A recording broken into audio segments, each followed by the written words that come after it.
नमस्कार हजुर। अहिले फाल्गुन 21 गते हुन गइराखेको जुन निर्वाचन छ, यो निर्वाचनको सन्दर्भमा मेरो उम्मेदवारी किन भन्ने जुन प्रश्न गर्नुभयो, सङ्घीय लोकतान्त्रिक शासन व्यवस्थालाई सुदृढ गर्नको निम्ति अहिले जुन एउटा राजनीतिक क्षेत्रमा अन्योलता, अस्थिरता र अराजकता व्याप्त भएको छ, त्यसको अन्त्य गर्दै लोकतान्त्रिक शासन व्यवस्थालाई सुदृढ गर्ने कुरा, जेनजी पुस्ताले उठाएका जुन आवाजहरू छन् सुशासन र भ्रष्टाचारको नियन्त्रण, त्यसको लागि सशक्त प्रभावकारी कानुन निर्माणको माध्यमबाट त्यो पुस्ताको मागलाई सम्बोधन गर्ने कुरा, यी कुराहरूलाई मूल विषय बनाएर अहिले जनताका मुद्दाहरूलाई संसदमा व्यापक रूपमा उठाउने र समग्र निर्वाचन क्षेत्रको विकासका निम्ति आवश्यक जुन कानुनहरू निर्माण गरेर त्यो अनुसार पूर्वाधारको तयारीका निम्ति अगाडि बढ्ने सवाल मेरो चाहिँ यो निर्वाचनमा चाहिँ उम्मेदवारीको मूल कारण हो भन्ने मलाई लाग्छ। अहिले उम्मेदवारीको जुन चाहिँ माहौल प्रचार प्रसारको अवस्थालाई हेर्दाखेरि अत्यन्तै प्रभावकारी रूपमा अगाडि बढेको छ र जनता एकदमै उत्साहका साथ अहिले तारा चिन्हको पक्षमा मतदान गर्नको निम्ति आतुर भएको मैले महसुस गरेको छु। कारण के हो त भन्दाखेरि म 2 कार्यकाल यही निर्वाचन क्षेत्रका जनताहरूले निर्वाचित गरेर प्रदेश सभाको चाहिँ सदस्य निर्वाचित गरेको थियो र त्यतिखेर मैले जुन प्रतिबद्धताहरू जाहेर गरेको थिएँ 7-1बाट मैले निर्वाचित हुँदाखेरि ती कुराहरू मैले आफ्नो कार्यकालमा हुबहु लागू गर्ने प्रयत्न गरेको छु। त्यसकारणले गर्दाखेरि मैले देखाएको इमान्दारिता र निष्ठा सँगसँगै पारदर्शिता र जवाफदेहितापूर्ण क्रियाकलापको कारणले गर्दाखेरि जनता मसँग खुसी भएको चाहिँ देखिन्छ। यस कारणले गर्दाखेरि अहिले को माहौल अत्यन्तै सकारात्मक भएको मैले महसुस गरेको छु। 2 कार्यकालमा मैले गरेको कामको सन्दर्भ जुन उल्लेख गर्नुभयो, संस्कृति र सम्पदा क्षेत्रको प्रवर्धनका निम्ति, विकासका निम्ति मैले विभिन्न विकासका योजनाहरूलाई ल्याएर त्यो अनुसार एकदमै सफलतापूर्वक कार्यान्वयन गरेको छु। भौतिक पूर्वाधार निर्माणको क्षेत्रमा र सामाजिक विकासको भित्र यो सार्वजनिक विद्यालय र यो सामुदायिक स्वास्थ्य क्षेत्रको निम्ति मैले धेरै कामहरू गर्ने जुन प्रयत्न गरेको छु। जनताले माग गरेका कार्यक्रमहरूलाई हामीले बजेट मार्फत त्यसलाई चाहिँ सशक्त रूपमा, प्रभावकारी रूपमा, जवाफदेहिता सहित कार्यान्वयन गरेको अवस्था हो र त्योभन्दा अगाडि चाहिँ मूल कुरा भनेको के छ, प्रदेशको निम्ति आवश्यक पर्ने जुन कानुनहरू हो, नीति हो, त्यो नीति कानुन निर्माण गर्ने कुरामा मैले चाहिँ विज्ञहरूसँग सल्लाह गरेर प्रस्तुत भएका विधेयकहरूमाथि नेतृत्वदायी भूमिका निर्वाह गरेर ऐन निर्माणको निम्ति मैले भूमिका खेलेको छु। अत्यन्तै सान्दर्भिक प्रश्न उठाउनु भयो। प्रतिनिधि सभाको विघटन मेरो कारणले भएको होइन अथवा हामी कसैको कारणले पनि भएको होइन। तत्कालीन शासकहरूको अलोकतान्त्रिक चरित्र, अहमता र दम्भको कारणले गर्दाखेरि जुन एउटा विद्रोहको रूप ग्रहण गर्यो नवयुवाहरूको आन्दोलनमा, त्यसपछि विघटन भयो र त्यो विघटन भएको संसद निर्वाचन मार्फत पूर्ति हुँदैछ र त्यहाँ कोही न कोही जानु नै थियो भनेपछि मैले 8.5 वर्षसम्म जुन प्रदेश सभामा सांसदको भूमिका निर्वाह गरेर सशक्त रूपमा आफ्नो प्रस्तुति हैन आफ्नो उपस्थिति काम गरेको अवस्था छ। त्यसलाई अब केन्द्रीय संसदमा मैले पुग्नुपर्छ, पुर्याउनु पर्छ, जनताका आवाजहरूलाई राष्ट्रिय तहमै पुर्याउनु पर्दछ भन्ने मान्यता सहित म अगाडि बढिराखेको अवस्था हो। अहिलेको राजनीतिक जुन जटिलताको बीचमा अब हामी मुक्त दर्शक बन्न सक्दैनौँ, अब हामीले हस्तक्षेप गर्नुपर्दछ भन्ने मान्यताको आधारमा अगाडि बढ्न खोजेको स्थिति हो र मैले प्रदेश सभाबाट राजीनामा दिने बित्तिकैको अवस्थामा भनेको भोलि त्यहाँ निर्वाचित भएर चाहिँ अर्को कोही व्यक्ति आउँदाखेरि त्यसले नेतृत्व हस्तान्तरणको कुरोलाई पनि स्वतः चाहिँ त्यो सँगसँगै लिएर गइराखेको हुन्छ। यसलाई हामीले सकारात्मक रूपमै लिनु पर्दछ। त्यस कारणले गर्दाखेरि मैले चाहिँ जबरजस्त छोडेर कहीँ जान खोजेको अवस्था होइन। एउटा राजनीतिक क्षेत्रको एउटा नियमित एउटा प्रोसेसको रूपमा यसलाई ग्रहण गर्नुपर्दछ भन्ने चाहिँ मलाई लाग्दछ। त्यस कारणले गर्दाखेरि मैले जुन ठाउँमा अहिले आफ्नो भूमिका खोजिराखेको छु त्यहाँ गएर त्यही अनुसार मैले नेतृत्वदायी भूमिका निर्वाह गर्ने कुरामा म स्पष्ट छु। राजनीतिक क्षेत्रमा जनताको एउटा निराशा, एउटा चाहिँ असन्तुष्टि कुराहरू व्यापक रूपमा बढ्दै गइरहेको अवस्था थियो। हामीले एउटा सामाजिक राजनीतिक कार्यकर्ताको हिसाबमा यो भ्रष्टाचारको नियन्त्रणको सवाल, यो सुशासन कमजोर भएको विषय निरन्तर रूपमा उठाइ नै आइराखेको अवस्था थियो। तर शासकहरूले त्यो सुन्न सकिराखेको स्थिति थिएन। तर नवयुवाहरूले जबरजस्त त्यो कुरालाई उठाए र उठाइसके पछाडि एउटा विद्रोहको रूप लियो। जेनजी पुस्ताको एकदम पवित्र भावना थियो, उनीहरूले सत्ता खोजेको थिएन, न त चाहिँ सत्ताच्युत गर्ने कुरा नै थियो। त्यो अवस्थामा एउटा जायज मागहरू उठाउँदाखेरि दमनको भाषा तत्कालीन सत्ताले बोल्यो र नवयुवाहरूलाई चाहिँ हजुरको भौतिक रूपमै समाप्त गर्ने कामहरू गर्यो। एक दोस्रो, त्यति पवित्र विषयहरूमा टेकेर अगाडि बढेको आन्दोलनलाई हाइज्याक गर्ने काम देश विरोधी तत्त्वहरूले गर्यो भन्ने मेरो निष्कर्ष हो। यो दुवै अतिवाद नेपालको सन्दर्भमा खतरा छ। नेपालको सार्वभौमता र स्वाधीनता अहिले खतरामा परेको अवस्था हामी प्रत्यक्ष रूपमा महसुस गर्न सक्छौँ। यी दुवै अतिवादलाई चाहिँ अब चाहिँ सन्तुलित रूपमा नेतृत्व गर्न सक्ने शक्ति आउनुपर्छ। यसको दुई अतिवादको विरुद्ध हामीले चाहिँ सङ्घर्ष गर्नुपर्ने आवश्यकता छ र त्यो सडकबाट, त्यो सदनबाट हामीले आवाज उठाउनु पर्नेछ। त्यस कारणले गर्दाखेरि जेनजी पुस्ताको मागलाई हामीले सम्बोधन गर्नै पर्छ, त्यसको विकल्प छैन। र त्यो पुस्ताको मागलाई सम्बोधन गर्नका निम्ति अब प्रतिनिधि सभाबाट सशक्त प्रभावकारी कानुन निर्माण मार्फत त्यो कुरालाई सम्बोधन गर्नुपर्दछ भन्ने मलाई लाग्दछ।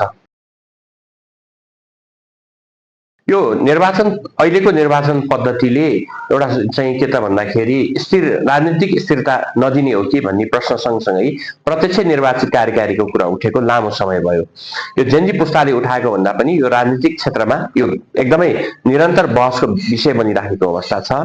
र यदि प्रत्यक्ष निर्वाचित राष्ट्रपति अथवा कार्यकारी प्रमुख बनाएर जाँदाको अवस्थामा एउटा निरङ्कुश शासक जन्मिने खतरा पनि उत्तिकै छ।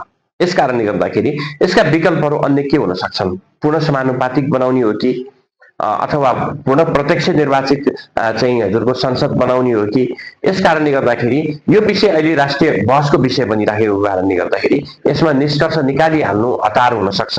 त्यस कारणले संविधान संशोधनको सन्दर्भमा अन्य धेरै बुँदाहरू चाहिँ हामीले संशोधन गर्नुपर्ने अहिले हामी आवश्यकता देखिराखेका छौँ। ती कुराहरू एउटा राष्ट्रिय बहसकै विषय बनिरहँदाखेरि अब सर्वपक्षीय एउटा सम्मेलनको माध्यमबाट हामीले यो विषयलाई टुङ्गो पुर्याउनु पर्छ भन्ने चाहिँ मलाई लाग्दछ।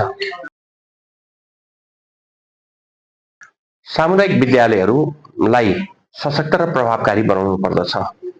त्यहाँ पढाउनु हुने जो चाहिँ गुरुहरू हुनुहुन्छ उहाँहरूलाई हामीले अपडेट गर्न जरुरी छ।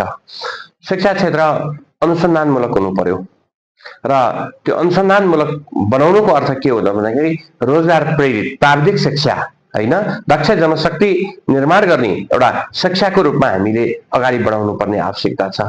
अहिले नेपाल राष्ट्रको लागि कुन कुन सेक्टरमा कति जनशक्ति आवश्यक छ भन्ने कुरा अहिले डाटामै सीमित भइराखेको अवस्था छ। त्यो अनुसारको चाहिँ हामीले शिक्षा प्रणाली पाठ्यक्रमहरू निर्धारण गरेर अगाडि बढ्न सकेको अवस्था छैन। त्यसकारणले अहिले अर्बौंको चाहिँ बजेट शिक्षा क्षेत्रमा चाहिँ लगानी भइराखेको जुन अहिलेको अवस्था छ यो चाहिँ उत्पादनमूलक हुन सकेको छैन। यसले सही परिणाम दिन नसकेको अनुभूति भइराखेको छ। यस कारणले गर्दाखेरि सार्वजनिक शिक्षा जुन चाहिँ के त भन्दाखेरि हाम्रो संविधानले पनि एउटा मौलिक हकको रूपमा चाहिँ ग्रहण गरेको छ, निशुल्क शिक्षाको कुराको ग्यारेन्टी गरेको छ, त्यो कुरालाई चाहिँ व्यवहारमा उतार्नको निम्ति अब हामीले काम गर्न ढिला गर्नु हुँदैन र सबैले चाहिँ सहज रूपमा चाहिँ शिक्षा प्राप्त गर्ने परिस्थिति निर्माणको निम्ति हामी अगाडि बढ्नु पर्दछ र त्यो दिशामा अगाडि बढ्नको निम्ति संविधानको भावना अनुसार चाहिँ अगाडि बढ्नको निम्ति हामी त्यो अनुकूलको कानुन निर्माण गरेर अगाडि बढ्नुपर्ने आवश्यकता मैले देखेको छु। स्वास्थ्यको सन्दर्भमा पनि अब यो जुन चाहिँ सार्वजनिक चाहिँ स्वास्थ्य जुन अस्पतालहरू छन् तिनीहरूको पहुँच, तिनीहरूको चाहिँ जुन जनशक्तिदेखि लिएर भौतिक पूर्वाधारका कुराहरूमा चाहिँ हामीले व्यापक सुधार गर्नुपर्ने आवश्यकता छ।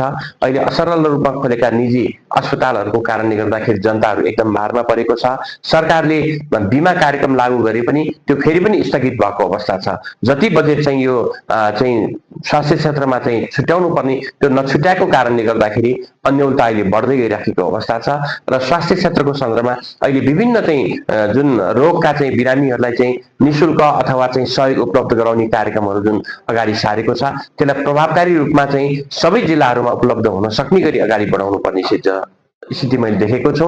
यही काठमाडौँ जिल्लाभित्रै चाहिँ हजुरको चाहिँ यो स्वास्थ्य चाहिँ जुन अस्पतालहरू चाहिँ नगर अस्पतालहरू नभएको कारणले गर्दाखेरि चाहिँ अहिले धेरै जनताहरू मारमा परिराखेको हामीले अनुभूत गरेका छौँ। त्यस कारणले गर्दाखेरि कम्तीमा पनि एउटा पालिकामा एउटा चाहिँ जुन सरकारी अस्पताल स्थापनाको निम्ति हामी एकदमै ठोस रूपमा अगाडि बढ्नुपर्ने आवश्यकता छ। निश्चित अस्पतालहरूले अब चाहिँ यो बिरामी ठेक्ने स्थिति छैन। त्यस कारणले अकालमा चाहिँ जनताले जुन ज्यान चाहिँ गुमाउन परिराखेको छ, स्वास्थ्य क्षेत्रको चाहिँ यो जुन पहुँचको चाहिँ अभावको कारणले गर्दाखेरि यो कुरालाई हृदयङ्गम गर्दै हामीले चाहिँ त्यो अनुसारको कार्यक्रम चाहिँ हामी लानुपर्छ। स्वास्थ्य बिमा कार्यक्रमलाई चाहिँ अझ थप प्रभावकारी र सशक्त रूपमा लाने र आवश्यक चाहिँ बजेटको व्यवस्थापन गर्नुपर्ने मैले देखिराखेको छु। निश्चित रूपमा अहिले सबभन्दा सरोकारको कुरा यो जुन रोजगारीको जुन कुरा छ, यसका निम्ति हाम्रो उद्योग धन्दाहरूलाई चाहिँ विस्तार गर्ने, विकास गर्ने, स्थापना गर्ने कुराहरू, यसको निम्ति कानुन बाधक छ एउटा कानुनले अगाडि बढ भन्छ, अर्को कानुनले आएर बाटो छेकिदिन्छ। उद्योगी व्यवसायीहरू एकदमै निराश भइराखेको अवस्था हामीले अनुभूत गर्न सक्छौँ र त्यसरी लगानी गरेर चाहिँ हजुरको चाहिँ यो उद्योगहरू खोल्ने सन्दर्भमा हामीले प्रादेशिक रूपमा पनि कानुन बनायौँ, तर ती कानुनहरू पनि प्रभावी हुन सकेको छैन। धेरै स्थानहरूमा चाहिँ नयाँ औद्योगिक क्षेत्र स्थापनाका निम्ति चाहिँ प्रस्तावहरू गरिएको अवस्था छ, कार्यक्रमहरू तर्जुमा भएको छ, त्यो पनि अगाडि बढ्न सकेको छैन। समग्रमा नेपालको प्रशासन संयन्त्र चाहिँ धीमा छ कि सबै कुराहरू चाहिँ के त भन्दाखेरि एकदमै लेन्दी प्रशासनिक झन्झटको कारणले गर्दाखेरि त्यो लामो समय लाग्ने कुराले गर्दाखेरि त्यो जसरी अगाडि बढ्नुपर्ने त्यो हुन नसकिराखेको अवस्थामा अब हामीले यो रोजगार क्षेत्रलाई विस्तार गर्नको निम्ति, युवाहरूलाई देशभित्रै चाहिँ रोजगारी दिने कुराको ग्यारेन्टी गर्नको निम्ति हामीले जति सकिन्छ धेरै अब हामीले उद्योगहरू स्थापनामा जोड दिनुपर्ने छ र सँगसँगै चाहिँ यो कृषि क्षेत्रको जुन किसानहरूलाई चाहिँ हामीले राहत हुने गरी सरकारले चाहिँ एउटा चाहिँ समर्थन मूल्य तोकेर सरकारले खरिद गरिदिने र बजारमा पठाउने त्यो व्यवस्था गर्न सक्यो भने किसानहरूले पनि यो बाँझो जुन जमिन अहिले असरल देखिएका छन्, यी कुराहरूबाट हामी मुक्त हुन सक्छौँ र कृषि उत्पादनको माध्यमबाट पनि हामी केही आत्मनिर्भर हुन सक्ने अवस्था